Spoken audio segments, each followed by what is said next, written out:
Halo teman-teman, sebelumnya kita telah membahas ciri dan struktur bakteri. Jadi pada video kali ini kita akan membahas tentang reproduksi bakteri. Jadi bakteri itu melakukan reproduksi dengan dua cara, yaitu reproduksi seksual dan reproduksi aseksual. Reproduksi seksual terdiri dari transdukasi, transformasi, dan konjugasi. Sedangkan reproduksi aseksual itu terdiri dari pembelahan biner. Mari kita bahas tentang reproduksi seksual. Yaitu ada satu, transformasi. Merupakan peristiwa di mana bakteri memperoleh DNA dari lingkungan sekitarnya. Permukaan sel bakteri memiliki protein yang dapat mengenali DNA dari jenis yang masih berkerabat dengannya, kemudian mentransport DNA tersebut masuk ke dalam sel. Proses transformasi ini diawali dengan bakteri yang berperan sebagai donor DNA yang menganalisis atau pecah.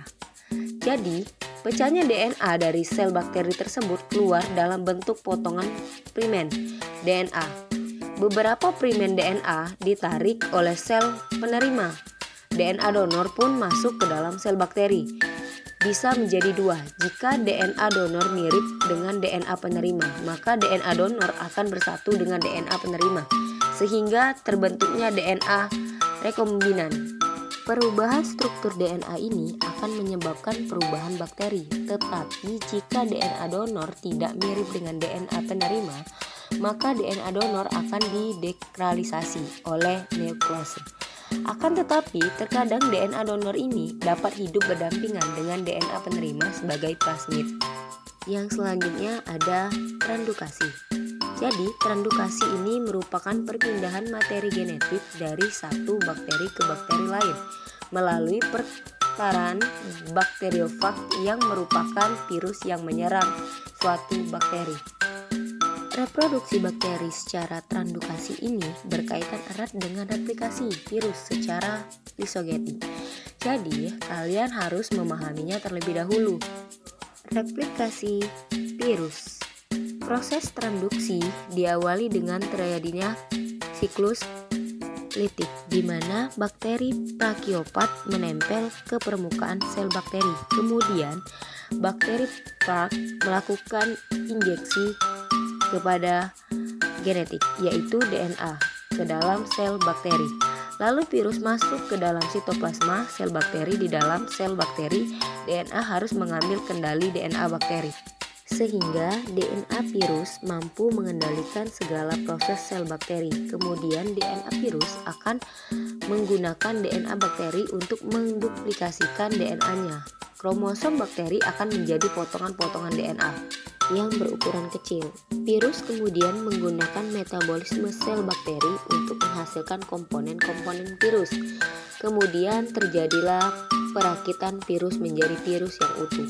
Kepala virus akan diisi dengan DNA bakteri yang dipotong-potong tadi, sehingga bakteriofag mengandung DNA bakteri. Sel bakteri mengalami pemecahan sehingga virus baru pun keluar.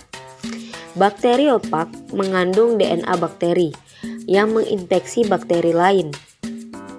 Bakteriofag ini menempel lagi pada dinding sel bakteri dan menginjeksi bakteri ke dalam sel. Setelah itu terjadilah siklus lisogenetik. DNA bakteri yang berasal dari bakteriofag akan bergabung dengan kromosom, menerima bentuk proses sehingga menjadi profag, sehingga menjadi rekomendasi genetik. Karena kromosom dari bakteri penerima telah memiliki DNA yang berasal dari dua sel. Hal ini menunjukkan bahwa proses transdukasi ini berhasil dilakukan dan disebut transdukasi umum. Selanjutnya, konjugasi. Konjugasi adalah peristiwa transfer bahan genetik berupa plasmid F+ dari suatu individu kepada individu lainnya. Karena secara morfologi tidak diketahui jenis kelamin bakteri, maka kedua bakteri yang terlibat disebut individu positif dan individu negatif. Proses konjugasi ini diawali pembentukan berkas-berkas yang bergerak saling berdekatan dari kedua individu yang membentuk tonjolan. Kedua tonjolan ini bersentuhan membentuk jembatan tipis disebut pilus. Melalui pilus siklus inilah terjadinya transfer plasmid dari individu positif ke individu negatif. Setelah proses ini selesai, maka pilus akan hilang. Selanjutnya, kita akan membahas tentang reproduksi aseksual. Pada bakteri, reproduksi aseksual dilakukan dengan cara pembelahan biner. Pembelahan biner merupakan sel bakteri yang akan membelah menjadi dua sel anak yang memiliki bentuk dan ukuran yang sama atau identik.